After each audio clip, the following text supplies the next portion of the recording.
Magandang hapon, Malacanayang Press Corps. Kasama natin ngayon si OIC Attorney Cheloy Belicario ng Office of the Press Secretary.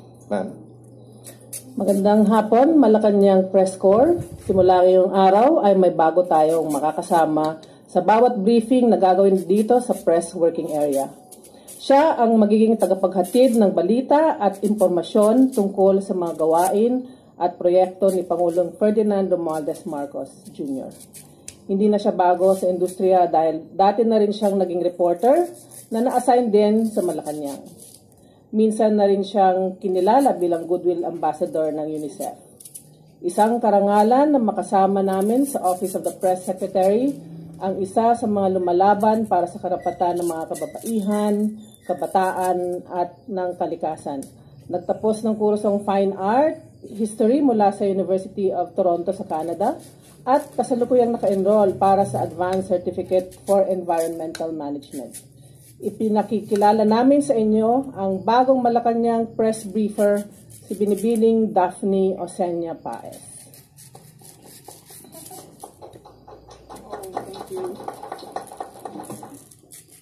Thank you so much, Attorney.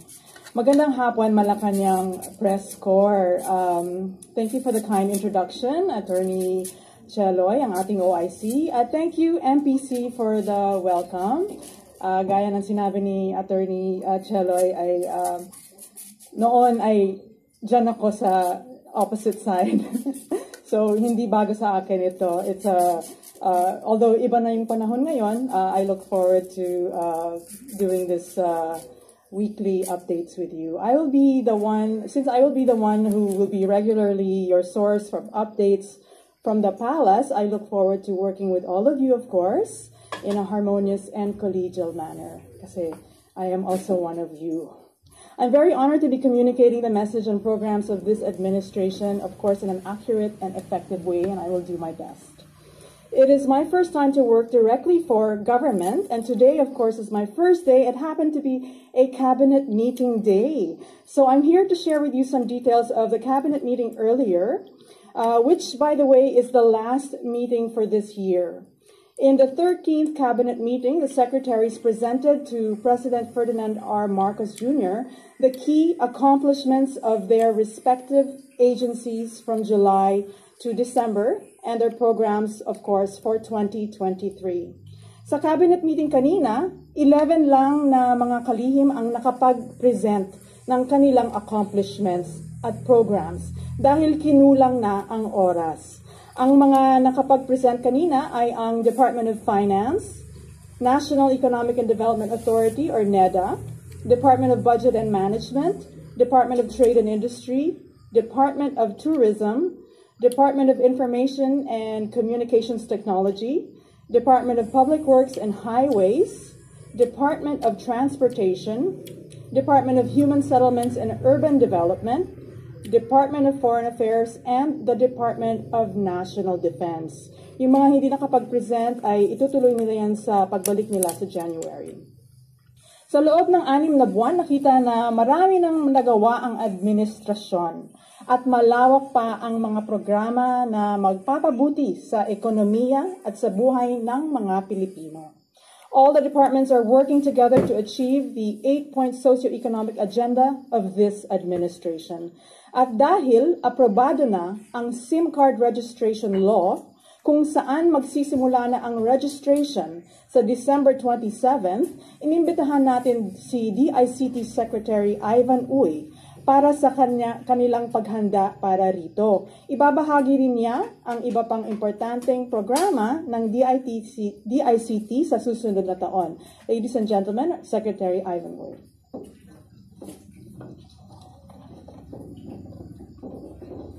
Thank you very much, Daphne, for the kind introduction.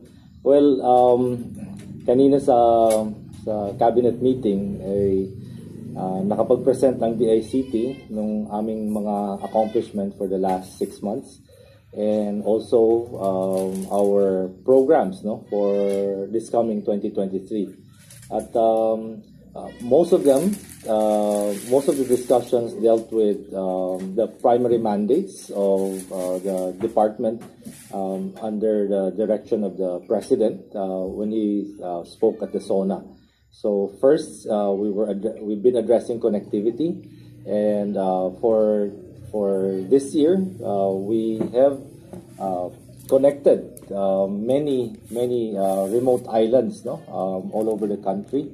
Luzon, Visayas, and Mindanao, as well as the mountainous regions in both northern and central Luzon and in the Bicol region. The connections as far as Kalayaan Island have been set up, and we're now able to communicate directly with some of those remote islands as of today. So maganda po ang mga signals and coverage with respect to those free Wi-Fi connections in those islands. At we are going to pursue more aggressive implementation of the broadband ng masa program of the President by connecting several thousands more of these connections in the GIDA areas, the geographically isolated and disadvantaged areas. In addition to this, we've also implemented several e-government projects. One is the digital marketplace in partnership with the Department of Trade and Industry, where we are deploying an online, basically a government e-commerce platform that will provide our MSMEs with the means to be able to join the e-commerce bandwagon, no? Because as we have seen nung pandemya, yung mga brick and mortar businesses that were greatly affected, marami pong sumara. Yung mga nag-move on to the digital platform, ito po mga lumago na mga negosyo. And we expect that this trend will actually continue. The goal really is to increase our e-commerce transactions, our e-retail, as well as our digital payment system. So we're working with the Bangko Sentral, we're working with the various banks and the payment platforms to provide digital banking services as well as digital payment services, most especially for the business sector MSMEs using the e-commerce platform, as well as government access of government services.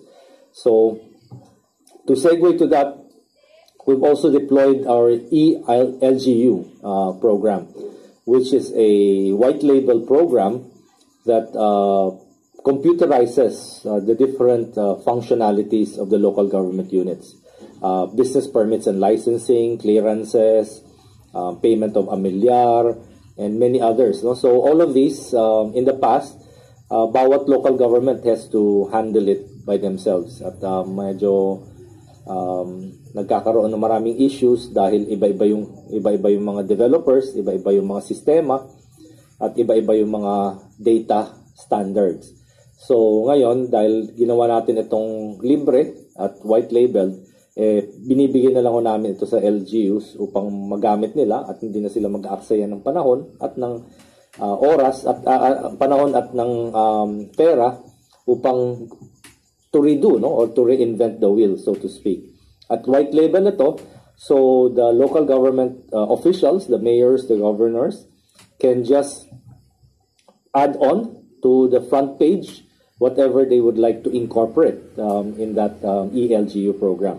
So gusto nilang ma-disseminate sa kanilang mga constituents, mga programa nila, mga accomplishments nila, and so on. Bawat isang LGU pwedeng i-upload, no, yung mga information na yan, and ang trabaho lang namin is to provide the digital platform in the background upang matulungan sila sa kanilang mga trabaho. So with that also, of course, we will incorporate digital payments system. Mapapabilis po ang transaction dahil imbis na pipila pa yung mga tao sa mga opisina upang magbayad either in cash or in manager's check or so on, pwede na from their mobile phones once they register into the ELGU app. They can pay from their homes, from their offices, or from anywhere. So this will facilitate government transactions. So that's part of the e-governance process. No? At the same time, we also launched recently the e-travel system, which consolidates the different government agencies that deal with travel. Marami siguro sa atin nakapagbiyahe, every time we arrive, marami pong forms na fini-fill up. You have the arrival form for the Bureau of Immigration. You have the health pass for the Bureau of Quarantine, BOH. You have the Bureau of Customs, and then several other agencies. So ang ginawa po namin in-integrate na namin sa isang sistema. So isang beses lang mag-fill up ng information ang bisita o ang traveler, at in the background that all that information will just be farmed out to all the different government agencies. So this is just one example of how we're trying to simplify government access to government services by consolidating and making it easier to do business with government. We're also helping the DTI as well as the SEC in deploying ease of doing business so that investors and those who want to open or start businesses can do so from a single platform and reduce the number of days in registering a business. So maka-operate sila kaagad instead of waiting for a very long time. At marami pa pong mga programa. We're working with the Department of Tourism in upgrading the communications facilities, especially on our tourist sites. There are 94 tourist sites that have been identified. And so in this coming year, 2023, we will be significantly connecting and upgrading all of these tourist areas in order to have better quality and higher availability of signals, Wi-Fi signals. Bakit? We're encouraging not only tourists who come and visit temporarily, but also those who are with the gig economy, na mga traveling people who work from anywhere. So when they are in the beach, they can even do their work. So it will be very attractive for them, as the president has mentioned in his past. Why work from home when you can work from the beach? And the Philippines have very, very beautiful resorts and tourist areas that they can work from. And we are relaunching also many other programs that will encourage the investment in the business process management, or in the past we called it the business process outsourcing. Investors, we are developing several digital cities, or what they call the Smart Cities program, where we can host about 31 of them in the next few years, in order to be able to host the business process units. And we are, because of that, there will be a very high demand for local talents and local skills. And we are deploying skills upgrading in order to get our young people interested in the digital skills that will be necessary in order to answer the needs of our employers. They are all asking for software engineers, for cybersecurity experts, blockchain experts, artificial intelligence, 3D printing, and many more, fintech. So the DICT is working with all our educational partners from the private sector as well as government institutions like TESDA, like DepEd, like CHED, in order to deploy course materials and certification programs, and hopefully, if we do have more funds, scholarship programs, in order to be able to build up more competency in the STEM area: science, technology, engineering, and mathematics.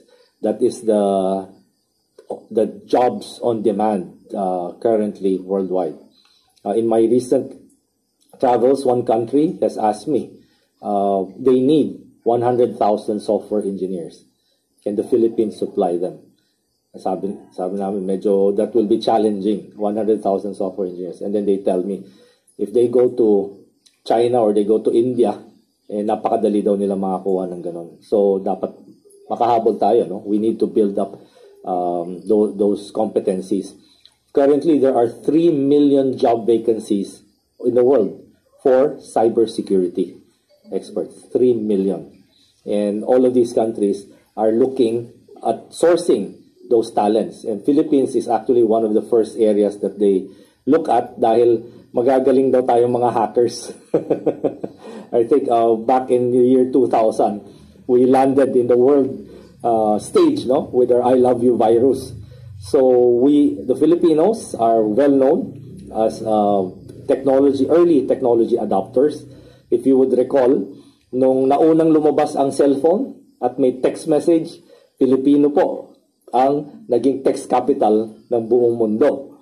Ngayon, nag-evolve yun, nagkaroon ng social media at Facebook. Sino naman ang naging number 1 sa Facebook? Pilipino rin tayo ang naging number 1 sa Facebook. So, the world, all the technology companies look at the Philippines as a country that is composed of young people who are early technology adopters. And so they expect that we would produce a lot of these talents. And that will be the new answer, no? These are very high-paying jobs, and the demand is very, very high. So I think I made a brief summary of what was reported during the cabinet meeting from the DICT. Thank you very much. And did I address questions now? Or? Oh, yes, okay. Sec Ivan, we have a question from Chonayu of Radyo Inquirer.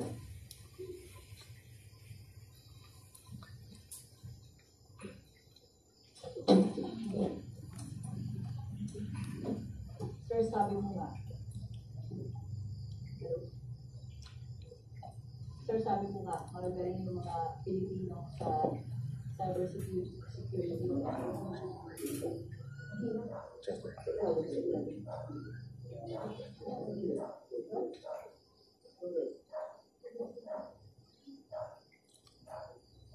sabi mo nga, magagaling yung mga Pilipino sa cybersecurity. But do we have enough cybersecurity professionals dito sa Pilipinas ngayon? Yun ang sinasabi ko kanina, no? Kulang na kulang tayo.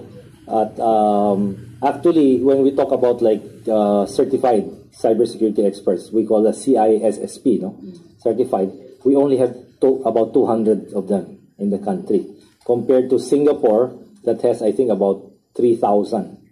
Ang napakaliit na bansa ang Singapore, but ganun ang numbers nila. Dito sa atin, 200 something lang, and only 30% of them are in country. The 70% are actually working abroad. So we need to build up that competency. Kaya yun ang programs na nilo-launch namin sa DICT to aggressively provide the technical know-how. Ang nangyayari kasi is marami tayong mga talented na technical people, pero hindi sila nagkwa-qualify for the jobs dahil wala silang credentials, yung certification. Kumbaga self-learn. At marami ka nakikita, no? Kung makikita mo lang, pumunta lang kayo sa Bira Mall kung nasira yung mga mobile phones niyo, no? Or may mga phones na nakalock. Sasabihin ng manufacturer, hindi yan magbe-break. Pero pagdali mo doon, ilang minuto lang, pagbalik sa iyo, bukas na. So, marami tayong ganun. Ngunit, wala silang certificate. So, kung kahanap sila ng employment, hahanapin yung credentials, wala. So, ang objective ng DICT, bigyan natin ng credentials. So, what we're doing now is we're working, let's say, with the large technology companies and asking them, ano yung mga certification programs na meron sa inyo? Some of them are just 3 months or 6 months na certification. Tapos, ang ginagawa namin, inimbita namin itong mga technical people, mag-enroll kayo. Either subsidized or free. And then from there, we provide them with either a scholarship so they can take the certification. At oras na meron sila yung certificate na from Cisco, from Oracle, from Intel, from Microsoft, employable na sila. So yan ang mga short programs, but we will be able to bridge that gap because napagaling ko natin. Ngunit ang kulang lang is building up on those credentials. Sir, mga ilan po ang kailangan natin na makuha ang mga cyber crime professionals? Well, I think sky's the limit here, no? Considering na 2 million yung vacancies in the world. If we can supply even just 1/4 of that, 500,000, I think that's a very, very, ambitious number. But I think we need to build up the interest and we need to develop the necessary talent. So yan ang pinagkakaabalahan natin is building up. Kasi hindi lang ito abroad, no? Itong mga BPOs natin dito sa Pilipinas and mga financial institutions natin, mga bangko, mga business sector, they all are looking for that. And that's just one of them, cybersecurity. Napakarami pa kong iba. Sir Ivan, we have a question from Alan Francisco of PTV. Hi, sir. Good afternoon. Sir, I understand that in the recent visit of the President in Belgium for the ASEAN-EU Summit, you had a meeting with the Estonian President. No. May we know what matters or what agreements have you discussed or finalized, sir? As you all know po, ang Estonia napakasikat po sa buong mundo sa kanilang digitalization and cybersecurity. Sila po isa sa mga nangunguna sa buong mundo in terms of digitalizing their government system. At napakarami pong mga cyber attacks na nangyayari doon sa mga infrastructure nila, critical infrastructure. So, nagkasundo po kami na pag-aaralan natin ng mabuti how do they develop their cyber defense, their cybersecurity framework at maaring maturuan tayo how we can also develop that, no? So knowledge sharing between the two countries. Siguro manghihiram rin sila sa atin ng mga hackers upang testingin rin yung mga sistema nila at kung matatag ba o hindi. So na-mention nito kasi nila na kilala nila ang Pilipino, no? In terms of yung mga ganong capability. So so we want now to redirect that talent, no, into something more productive and more legal in developing this capability. Alam po natin na itong fourth industrial age po, everything is connected. At nakikita po natin na kahit na wala pa pong deklarasyon ng pagkagera at bago makaputok ng unang bala, ang unang virus ang nalalaunch. Ang cyber attack po ang nauuna before any actual physical attack is done. So, yan po ang New World Order, kumbaga, New World System that we're living in. So we have to be prepared at we need people. We need people who are equipped with that. And marami po tayong mga ganong mga cooperation with our other countries, learnings to learn from them and them from us on cybersecurity, on e-governance, how to design systems and how to deploy systems to make it easier for the general public and the citizens to transact business with government. Napakabata po ng mga opisyal nila sa Estonia at magaganda.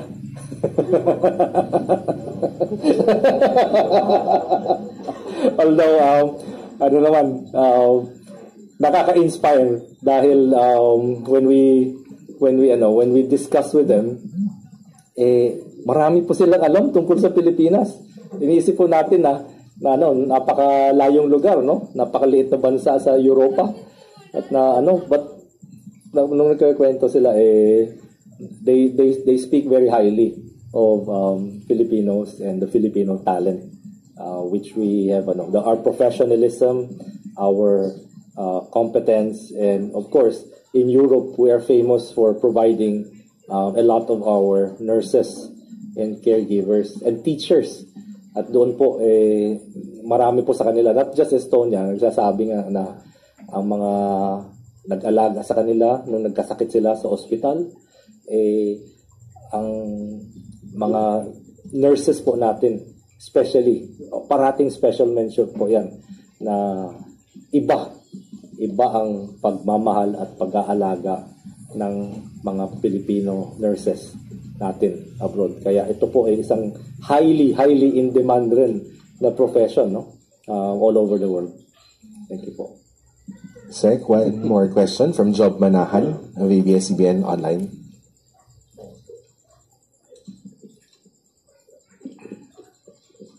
Thank you. Hello po, Secretary Ivan. Sir, sabi nyo kanina na kailangan ma-hype yung interest ng mga Filipinos. Doon nga po sa na-mention nyo.